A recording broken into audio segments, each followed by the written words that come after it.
যে কর্মসূচিতে অনিরাপদ হয়ে উঠছে। একটি শহরে দাঁড়িয়েছি, সেটা আমরা সহকর্মীরা বুঝতে পারছি, অনুধাবন করছি। সাম্প্রতিক সময়ে আমরা দেখেছি প্রকাশ্যে দিনে দুপুরে আমাদের অনিরাপদ করে তুলেছে প্রিয় শহর। সেই জাতীয়করণ ও স্বাধীনভাবে পেশাগত দায়িত্ব পালনের নিশ্চয়তা শুভেচ্ছা জানাচ্ছি। এবং এই আন্দোলনে যারা এরকম হামলার হওয়ার আগে কারো জন্য 100 বার পাবে, আমরা এই সুস্থ বিচার চাইব। বক্তব্য রাখার জন্য অনুরোধ করছি।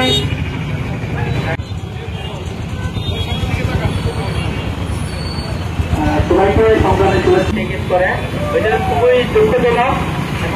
আমাদের যে সাংবাদিকদের তার প্রতি আমরা যথাযথ ব্যবস্থা নেওয়ার জন্য আজকে যারা মানববন্ধন এসেছে আমরা যেভাবে কথা তুলে দেওয়ার জন্য চেষ্টা করি বন্ধ করতে একটি প্রচার চালাই। তারা এই শহরের লোক, এই যে কোন গোষ্ঠীর নয়।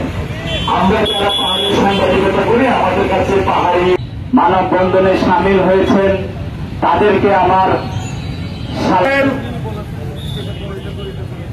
এই কোন সাংবাদিক যেন হামলার শিকার না হয়। বাংলাদেশ আমরা এর সাথে কথা বলতে হয়েছে এখানে আরো এখান থেকে